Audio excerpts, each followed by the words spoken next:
আসসালামু আলাইকুম, মিজুস মিজন ব্লগে এবং অ্যামাজিং লোভ থেকে আমি মিজুল আপনাদেরকে স্বাগত জানাচ্ছি। তো আমি সময় বেশি নিব না, জাস্ট শর্টে আপনাদেরকে দু চারটা কথা বলে দেবো প্যারা স্টক সংক্রান্ত, যেগুলো আগে আমার ছুটে গেছে।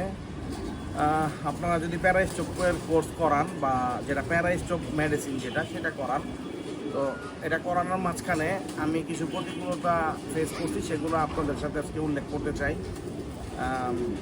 সেটা হলো, প্যারা স্টক চলাকালীন সময় আপনারা কিন্তু গ্রিড দিবেন না, এটা তো জানেনই। প্রথম কথা হলো এটা, প্যারা স্টক চলাকালীন সময় গ্রিড আপনারা কখনোই দিবেন না। 14 দিন গ্রিড না খেলে কবুতর মরে যাবে না, কোনো সমস্যাও হবে না। গ্রিড একদমই দিবেন না। আর একটা বিষয় হলো, প্যারা স্টক চলাকালীন সময়ে আপনি কোনো ধরনের প্রোবায়োটিকও দিতে যাবেন না। জাস্ট আপনি লাইসোবিট দিতে পারেন, পোল্ট্রিস্টার সল ভুলেও দিবেন না, প্রোবায়োটিক দিবেন না।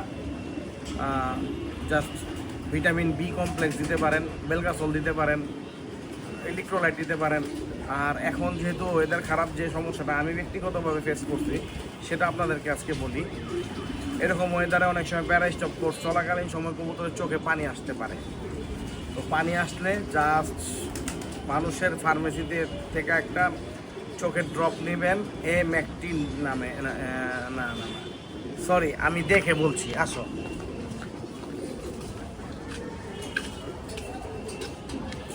আচ্ছা, এটা পেনিকল নামে, ঠিক আছে। তো এই ড্রপটা খুবই ভালো। আমি এটা আমার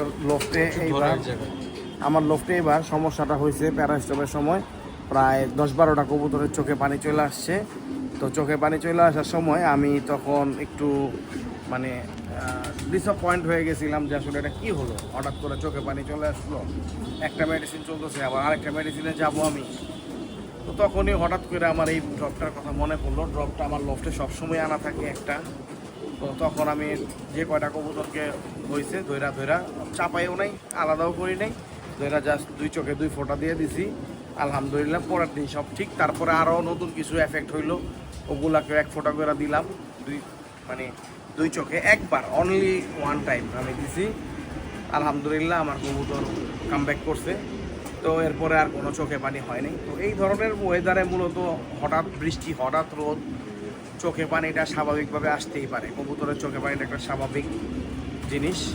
এটা যদি আপনার করাইজার ক্ষেত্রে না যায়, তখন করাইজাটা হলো অস্বাভাবিক। আর নর্মালি কবুতরের চোখে পানি আসাটা মানে আসতেই পারে একটু ঠান্ডা গরম হইলে। আমাদেরই তো ধরেন না, আমরা বৃষ্টির মধ্যে মোটরসাইকেল চালালাম বা অতিরিক্ত ঠান্ডার মধ্যে মোটরসাইকেল চালালাম, চোখে সানগ্লাস ছাড়া, দেখা যায় রাতের বেলা চোখটা ঘামতেছে, পানি আসতেছে। এটা কবুতরেরও হইতে পারে, এটা স্বাভাবিক প্রক্রিয়া। আপনারা জাস্ট ম্যাকটিন পেনিকল, আবারও ভুল করে এটা বলে ফেলি, এই পেনিকল ড্রপটা দিয়ে দিবেন চোখে পানি আসলে। আর প্রথম বললাম গ্রিডের কথা, আরেকটা কথা বলবো আপনাদেরকে, সেটা হলো, অনেকে আছে খুবই মানে এক্সাইটেড থাকে যে আমি প্যারা স্টপের পর কবুতরগুলোকে জোড়া দেব, খুব ভালো কোয়ালিটির বাচ্চা বের করবো প্যারা স্টপ করাইছি বলে। এটা আসলে আপনারা ভুলের জগতে বাস করতেছেন। বাস্তব অভিজ্ঞতা থেকে বলতেছি, এটা অন্তত মাথায় রাখেন, প্যারা স্টপের মিনিমাম 45 দিন পর কবুতর জোড়া দিবেন। এর আগে ভুলেও চিন্তা করেন না প্যারা স্টপ শেষ হয়েছে এরপরেও 45 ডেজ আপনারা বসে থাকেন। হ্যাঁ, সেখানে আপনি কি করতে পারেন, 45 ডেজের মধ্যে ধরেন আপনার প্যারা স্টপের 7 দিন পর আপনি 7 থেকে 10 দিন পর আপনি প্রিমিড ডোজ করায় দিলেন। তার 10 দিন পর ধরেন আপনি ভ্যাকসিন করে দিলেন। সেক্ষেত্রে আপনার 45 ডেজটাও কাজে লাগলো, প্যারা স্টপের জিনিসটাও, ইমিউনিটি সিস্টেমটাও ভিতরে গ্রো হয়ে গেল। তো এই 3টা জিনিস আপনারা মাস্ট বি ফলো করবেন। অনেকে এক্সাইটেড হইয়া, অনেক উত্তেজিত হইয়া কবুতর জোড়া দেওয়া প্যারা স্টপের পরপরই কোনো দরকার নাই। একটু ধৈর্য ধরেন, একটু সময় নেন, 45 দিন পরে জোড়া দেন কবুতর, দেখবেন ইনশাল্লাহ ভালো বাচ্চা পাবেন। এর আগে জোড়া দিবেন, অনেক সমস্যার সম্মুখীন হইতে পারেন। আমি 2-1টা সমস্যা আপনাদেরকে বলে দিই। যেমন কবুতরের ডিম জমবে না, কবুতরের ডিম জমলেও বাচ্চা ফুটে বের হবে না, বাচ্চা ফুটে বের হলেও কয়েকদিন পর মারা যাবে, অথবা পুষ্টির অভাব থাকবে, নানান ধরনের সমস্যা থাকে। তো যাই হোক, আপনারা এই দিকটা ঠিক রাখবেন যে আপনি প্যারা স্টপ করেছেন বলে আপনি হিরো, সুপার হিরো, সুপারম্যানের মতো উঠবেন আকাশে, তা না। 45 দিন রুকো যারা সাবার কারো, এটা করে তারপরে আপনার কবুতরকে পেয়ার করতে হবে। তাহলেই আপনি একমাত্র এটার করানোর মর্মটা বুঝবেন। এছাড়া হতাশ হবেন, বলবেন কি করলাম, অনেকেই বলে, অনেক লোকটা আমি দেখছি এই কথাটা বলে যে আল্লাহ প্যারা স্টপ করে আমি ভালোতে খারাপ হইলো, কেন খারাপ হইলো এটারও ব্যাখ্যা আছে, আজকের এই ভিডিওতে ব্যাখ্যা পাওয়া গেছে ইনশাআল্লাহ। আল্লাহ হাফেজ। আচ্ছা একটু কথা ছিল, আচ্ছা দুইটা প্রশ্ন। একটা হলো প্যারা স্টপ চলাকালীন কবুতর কি ফ্লাই করানো যাবে কিনা? ওটা আপনার কবুতরের উপর ডিপেন্ড করবে, যে আপনার কবুতর যদি ফ্লাই মোডে থাকে তো সেক্ষেত্রে একটু গ্যাপ দিয়ে আপনি ফ্লাই করতে পারেন, একদিন গ্যাপ একদিন ফ্লাই, একদিন গ্যাপ একদিন ফ্লাই এভাবে করাইতে পারেন। আর যদি মনে করেন না প্যারা স্টপ থেকে আমার বন্ধটা মল্টিংয়ের বন্ধটা শুরু করব, সেটাও করতে পারেন।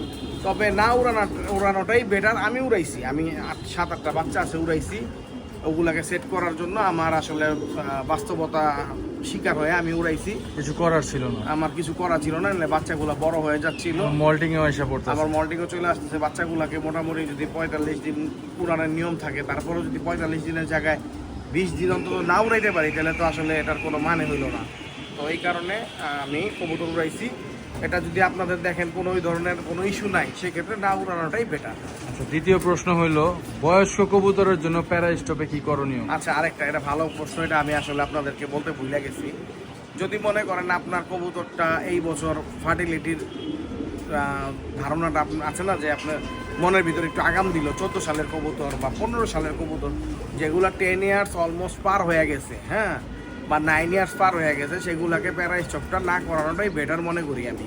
যেমন আমি আপনাদেরকে ভেঙে একটা কথা বলে দিই, আমার সবচেয়ে ফেমাস কবুতর যেটা 828, আমি ওইটাকে প্যারা স্টপ করাই না বিগত 2 বছর ধরে, করাই না। আমার তো বাচ্চা হচ্ছে, কোনো সমস্যা তো হইতেছে না। কারণ কি, এটা না করানোর পিছনে মূল কারণ হলো এটা অনেক সময় একটু বৃদ্ধ কবুতর, যেগুলো বয়স্ক কবুতর, সেগুলোর ফার্টিলিটি নষ্ট করে ফেলতে পারে প্যারা স্টপ থেকে। তো আমরা চাই না কারো একটা ভালো করতে গিয়ে খারাপ হয়ে যাক, তার জন্য এগুলা মেনে চলাই ভালো। আর প্যারা স্টপের সময় বুড়া কবুতরগুলোকে অবশ্যই চাপায় রাখলে বেটার হয়। আর একটা কথা বলে দিই আপনাদের, একটা ধরেন 10-12 বছর, 11 বছর, 9 বছরের কবুতরের ওই ধরনের ডিজিজ হওয়া সম্ভব না, একমাত্র তার মৃত্যু ছাড়া। কারণ এই সময় তাদের সবচেয়ে ফাইনাল ডিজিজটারই হলো তার যে কোনো কারণ ছাড়া হঠাৎ করে হিট স্ট্রোক করে, মানে গরমের মধ্যে দেখবেন স্ট্রোক, নরমাল অসুস্থতা থেকে মারা যায়, হঠাৎ করে মানুষ যেভাবে মারা যায় সেভাবে হার্ট ফেলিওর হয়ে মারা যায়, বার্ধক্যজনিত কারণ, বার্ধক্যজনিত। আমার হারম্যান কোস্টার নটটা মারা গেছে, ট্রয় মাদিটা মারা গেছে, বার্ধক্য। ট্রয় মাদিটা একটু সমস্যা ছিল, তারপর ওটা বার্ধক্যজনিত কারণেই মারা গেছে। হারম্যান কোস্টারটা হঠাৎ একদিন দেখি মারা গেছে, বডি পুরো ফুলে আসিল। তো ওই কবুতরগুলা আপনার যেগুলো বয়স্ক কবুতর, সেগুলোর ভিতরে আর তাদের প্যারা স্টপ করানোর কোনো আমি প্রয়োজন মনে করি না। কারণ তারা 5টা-6টা সিজন যদি একটা কবুতর প্যারা স্টপ খায়, তারপরে মনে করি না তার আর প্যারা স্টপের বা ভ্যাকসিনের কোনো কিছুরই দরকার আছে। সে তার ইমিউনিটি এইভাবেই গ্রো করে নিছে, সে সেই পরিবেশকে মানায় নিছে, কোনো ডিজিজটা তার সামনে আসতে পারবে না। কারণ আপনারা দেখেন তো, ছোটো ছোটো বাচ্চা যারা থাকে আমাদের ঘরে, তাদের মানে রোগ, মানে কি বলবো, প্রবণতা, রোগ হওয়ার প্রবণতা বেশি থাকে। কিন্তু আমরা যারা বয়স্ক মানুষ আছি, যারা একটু এই বয়সের মানুষ আছে, তাদের আবার রোগ প্রবণতাটা অনেক বেশি থাকে, মানে কম থাকে। আমরা যে কোনোভাবে আমরা শরীরকে মানায় নিতে পারি। সেরকমই আপনার কবুতরগুলাকে এই সমস্ত কোর্সের সময় খুব সাবধান। আর কৃমিটা নিয়ে কোনো সমস্যা নাই, ওল্ড কবুতরকে কৃমি করানো যেতে পারে, তবে সেটা যদি আপনি নিজের হাত দিয়ে করায় দেন, সিরিজ দিয়ে মাত্রা মতো, তাহলে সেটা ভালো। আর মাপ ছাড়া করানোটা আসলে ঠিক না, কারণ দেখা যায় অতিরিক্ত খায় ফেলাইলেও সে, যেমন ট্রয় মাদিটা মারা যাওয়ার পিছে আমি কৃমির দোষ দিই, কারণ তার পেটে কৃমি ছিল, আমি কৃমির ডোজ দিছি, তারপর দিন কবুতরটা মারা গেছে। তো আমি মনে করি আমার ওই কবুতরটা কৃমির কারণে মারা গেছিলো, মানে আমার ডোজটা ওভার করে গেছিলো। আমি রয়্যাল ফ্রাইডের একটা অনেক আগে মেডিসিন আনছিলাম 2019 সালের দিকে, ওই মেডিসিনটা দেওয়ার পরেই মারা গেছে। তো অনেক হার্ড ডোজ অনেক সময় অনেক ওল্ড কবুতরকে ক্ষতি করে ফেলায়। তো এই সমস্ত ডোজগুলো দেওয়ার সময়, যেমন 828কে আমি এখন আর ভ্যাকসিনও দিই না, ইও দিই না, কি বলে, প্যারা স্টপও করাই না, এভাবে চলতেছে। তো তার তো কোনো সমস্যা হইতেছে না। এরকম অনেক কবুতরই আছে যেগুলো আপনাদের ঘরে, যেগুলো 8-9 বছর 10 বছর হয়ে গেছে, সেগুলোকে আর প্যারা স্টপের কোনো দরকার নেই। সেগুলোকে নিশ্চিন্তে থাকেন। মাদি হইলে যা আসছে নর্মাল, ধরেন আপনি মাদি কবুতরগুলোকে নর্মালি যা সালকিউর খাওয়ায় দিবেন 3 দিন, জাস্ট তার মানে ভিতরে যে স্যালমোনিডার এটা চলে যাবে, এই জাস্ট আর কিছুই না। আবার মনে করেন না যে প্যারা স্টপের বিকল্প সামকিউ। ঠিক আছে, ধন্যবাদ।